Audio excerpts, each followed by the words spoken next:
So we're just over a week into the lockdown. It's the 2nd of April. And the latest statistics are, I believe, 33,000 plus cases in the UK. And the death toll as of lunchtime earlier today was 2,921, going up by about 500 a day. So it is escalating, which is what we expected. But that's it's no less tragic for the each individual human loss. There's a family behind all those people, and it's I'm thinking back to the 2009 pandemic. I don't remember the same sort of social implications. In Britain, in that pandemic, the death toll was over 400. I may make another video on that, but for this one, I want to be very, very specific. I've just been on my Weibo account, which is Chinese sort of social networking site. I'm not sure what the best equivalent would be. It's not really like Facebook because there's not really games there as such, but basically you can post updates and so on and post photographs. Um, anyway, I came across the English language version of Beijing Youth Daily. Beijing Youth Daily had a post about how, in their opinion, Western media has been stigmatizing China and blaming China for the outbreak. Well, yes, it began in China. This sort of narrative is really not surprising because this is something that China's always done. China's actually an extremely jingoistic country, extremely jingoistic. I'm not saying that individual Chinese are hostile to outsiders. In fact, individual Chinese, in my experience, tend to be pretty hospitable. And I have to be honest, my own experience, people treated me well for the most part. My colleagues were very helpful. So I'm not saying this is necessarily an issue of individual Chinese, but without question, the state apparatus, so the Communist Party itself, but also the institutions that they control, are deeply, deeply jingoistic. Because whenever there is a crisis, they always find some angle in which to blame. Their favorite target is Western media. If it isn't Western governments, then it's Western media. It's so predictable. But what's troubling about this is a lot of people are taken in by it. And they really do think that it's all one big conspiracy theory to try and make China look bad. They can't seem to comprehend that this is something that China has engineered itself. So let's look at this pandemic, shall we? Let's look at the timeline of events. It broke out late last year. We can't be sure of exactly when, but let's say December as a sort of conservative figure, as a conservative timescale. So they knew about it. Their response was to punish Dr. Li Wenliang. They accused him of, the party accused him of spreading rumors. He was punished. He was forced to sign a document saying that he shouldn't be spreading rumors.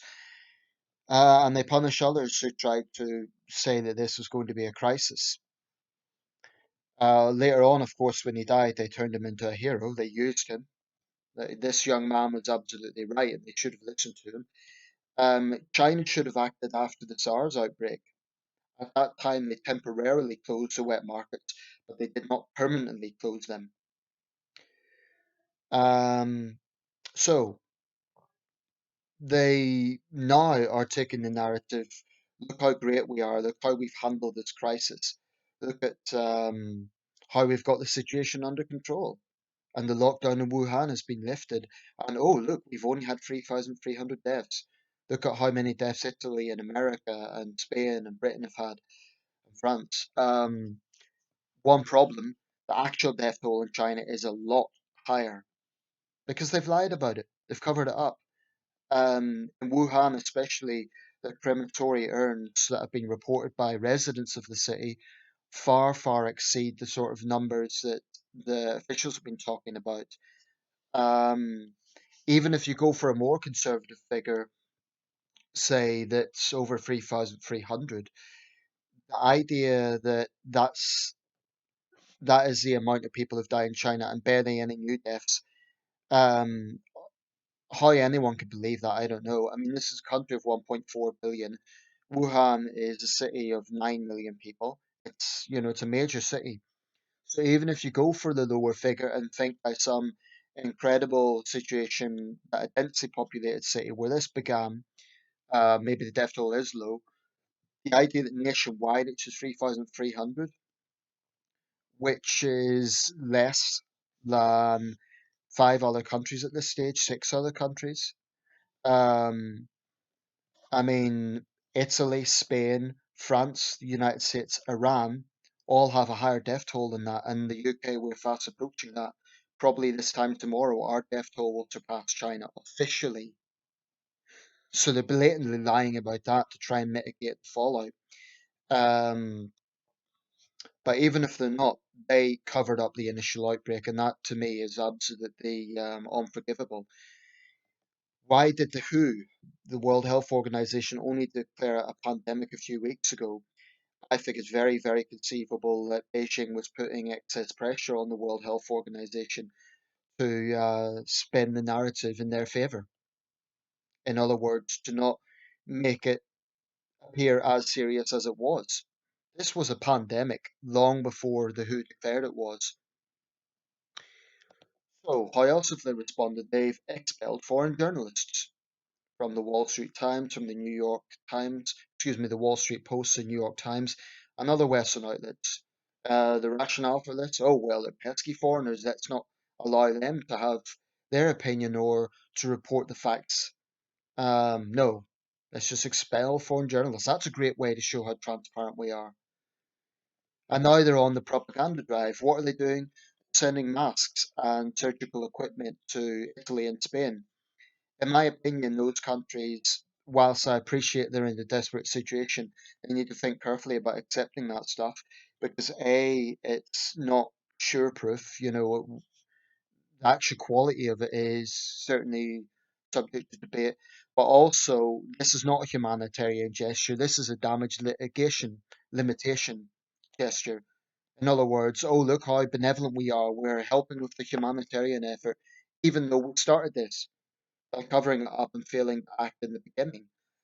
So, as far as I'm concerned, that's just a PR exercise by the Chinese regime. Um, and I really respect the mayor of Prague for refusing to take any Chinese equipment. I think that's a principled stand, and he's consistently, um, you know, stood up to Beijing in a way that more powerful politicians and powerful leaders haven't done. Um, what else? They've promoted conspiracy theories, baseless conspiracy theories that, oh, well, it must have been the American army unleashed a biological weapon in Wuhan because they want to keep China down. They can't conceive that the sheer negligence, incompetence, and dishonesty of the Communist Party may have been a factor in causing this. Now, they didn't invent the virus itself, but they allowed the circumstances for it to thrive. These filthy wet markets that should have been closed a long time ago were a breeding ground for this. And then they use their power at the World Health Organization um, to cover it up. I'm utterly disgusted. Now the rest of the world is paying the price. So the idea that they can play the victim and say this is Western media picking on us, Beijing Youth Daily is just yet another mouthpiece of the Communist Party. I must admit I was very angry when I read that, so I did respond, and I may have to take those comments down because it was on Weibo, and I don't want to attract trolls to my page or to. I don't want to be kicked off because I have got contacts there, and it's with a lot of people. It's the only contact I have with them. But I really think that if this is not a wake-up call to the rest of the world for the nature of the Chinese regime, then I don't know what will be. I really, really believe that we need a thawing off period, a sort of Cold War of sorts. because we have simply been giving the Chinese regime far too much ground, and we've allowed them to stir the narrative that they are the victims. We need to be saying loudly and clearly at the highest level that they are not the victims. They are the bullies. This is a regime that responds to any criticism by brute force, by the silencing of journalists, by jingoistic rants against foreigners on their state mouthpieces. It's a rogue regime, and it's about time the rest of the world realise this. Frankly, I'm infuriated by it, and I must be totally honest here. It does raise personal questions for me about my future with even Chinese contacts and Chinese friends. And some of those relationships go back a long way. But the problem is the mentality there is so deeply entrenched. There are people that I like, people that I've known for a long time, even they would defend the regime and use similar rhetoric. And that I cannot reconcile with. If we do take a more hardline approach, let's say we expel the Chinese ambassador for their cover up, for the fact 3,000 Britons have died so far as a result of this thing. Um, I mean, you could say a pandemic can begin anywhere in the world, but I don't believe that you would have the same level of cover up in an open society. Or at least if there was an attempt to do that, free media would be able to expose it. So let's say the British or American government did try to cover up such a thing, it would be far easier for Western media, whatever fault they have, to expose it simply because they are not shackled by the respective governments. And when people make false equivalencies, they're just showing how little they actually understand how the Chinese regime works. Whenever there's a problem, it's blame Western media. And I'm so sick of saying that. There's an utter lack of introspection. So I honestly think this has to be a turning point. If Ofcom doesn't fail to act now, strip the license of CGTN at this point, it would be utterly unforgivable. I already think it's hard to fathom how they haven't acted on this. I mean, like I say, the idea was in 1978 when Deng Xiaoping opened China up that with economic reforms will come political reforms. Well, that hasn't happened. And under Xi Jinping, it's become more totalitarian. Absolutely. But there is a dangerous new mix in this new China that has always been around on some level, but it's more potent than ever before in some ways. And that is this ultra nationalism and ultra jingoism that comes with it. So many Chinese nationals will complain about racism, but they will simultaneously doggedly defend the communist regime. And they'll say that they're not doing that, but it's like hardwired into their brain. They cannot think objectively when it comes to China because they see the Chinese government as their father and their mother. It's this sort of Confucian mentality. Um, Whereas in countries where we're allowed to dissent, you know, that just isn't the mentality. Not in the same way, anyway. So I do want to see a real cooling of relations. I want to see China face some sort of backlash for this. I'm not saying necessarily punishment, but a backlash of sorts. We cannot have a situation where this just continues like nothing has happened. When this thing finally ends, the world just gets on with things and says, oh, well, that was terrible, but let's not learn lessons from it.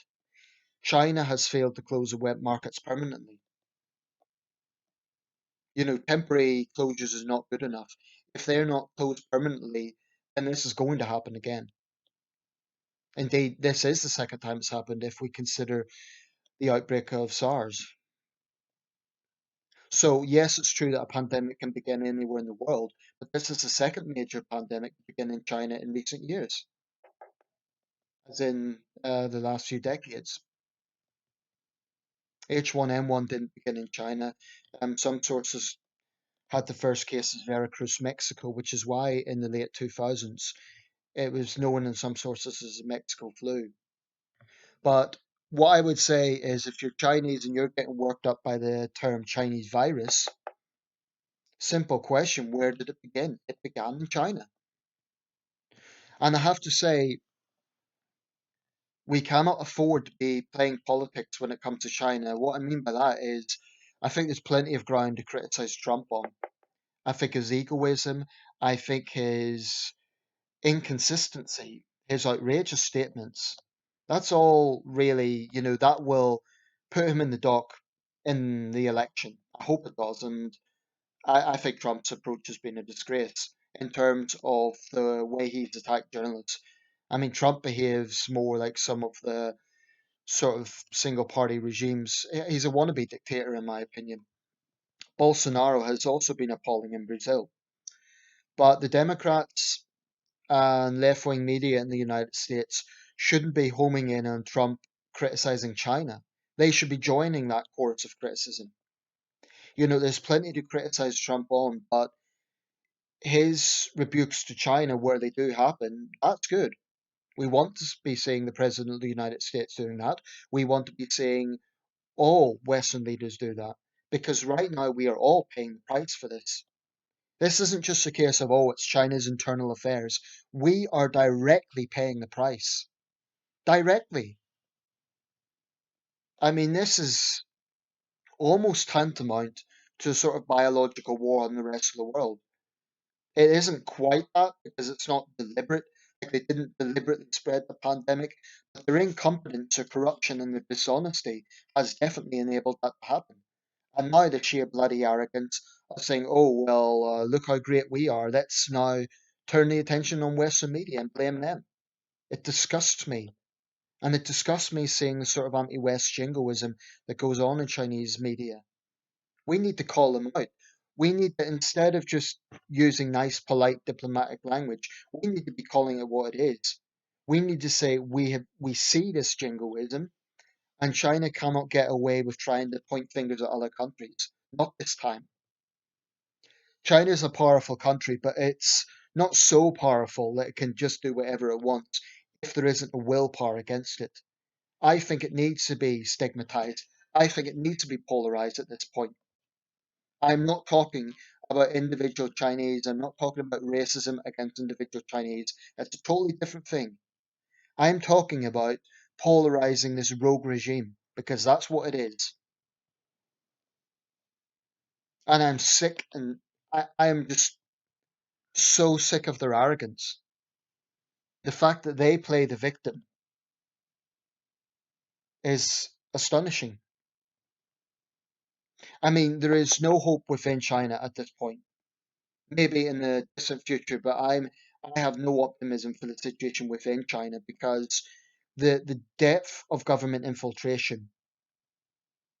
I mean, for a brief period, I thought if this really got out of hand in China, or at least if it was perceived to, then there could be kind of unrest in China against the regime.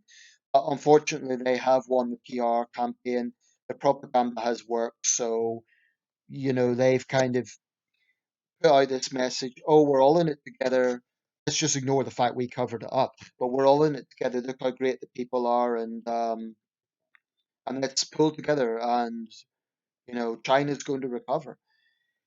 I would welcome that from a humanitarian point of view, except that I know damn well that the Communist Party is using it to their advantage, which all that does is keep them in power. So I'm not optimistic about the situation in China. People are going to continue to just take in everything the CCP tells them. There will be some people who know it's not true. I suspect many residents of Wuhan feel that way. But the nationalism is so deeply entrenched that the Chinese mindset is kind of, oh, well, we know the Communist Party tells lies, but we're still going to blame the West anyway. It's almost like I said, it's a sort of Confucian thinking. So You could have an argument with a member of your family, but if an outsider criticizes that member of your family, you'll still defend them. I think that's how the Chinese mentality works. And it's really, it is what it is. But what we cannot do is allow this regime to bully the rest of the world. And they use the diaspora to do it.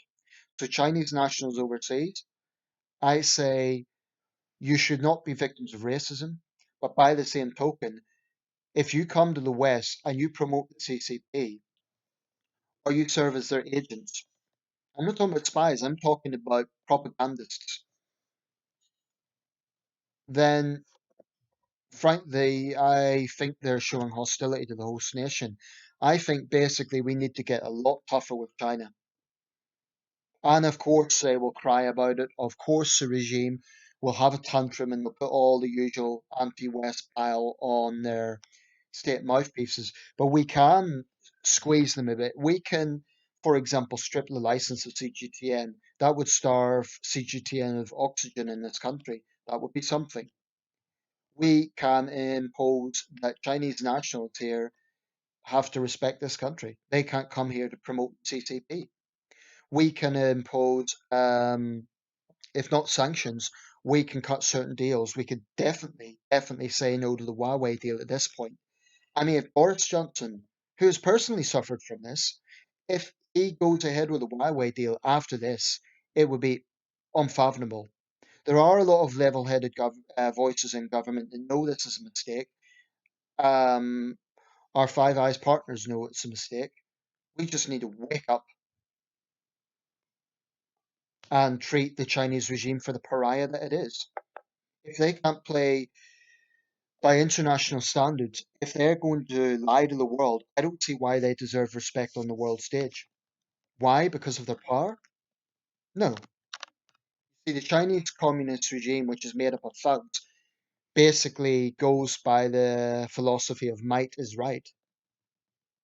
And that's the only guiding principle that they have. And it profoundly depresses me to think of it's bad enough that they have an iron grip within China, but to see the growing encroachment of global institutions like the World Health Organization and the UN and bodies around those, we really need to wake up because 10, 15, 20, 30 years from now, we will actually see the Chinese regime start to control the internet. And I don't mean just Chinese networks, I mean outside China as well. And that is very alarming. Put simply, they cannot be trusted. You know, a regime that has lied to its own people for 72 years, 71 years, can hardly be trusted to be honest with the rest of the world. The only thing the Chinese Communist Party is interested in is power. That's it, and that's all.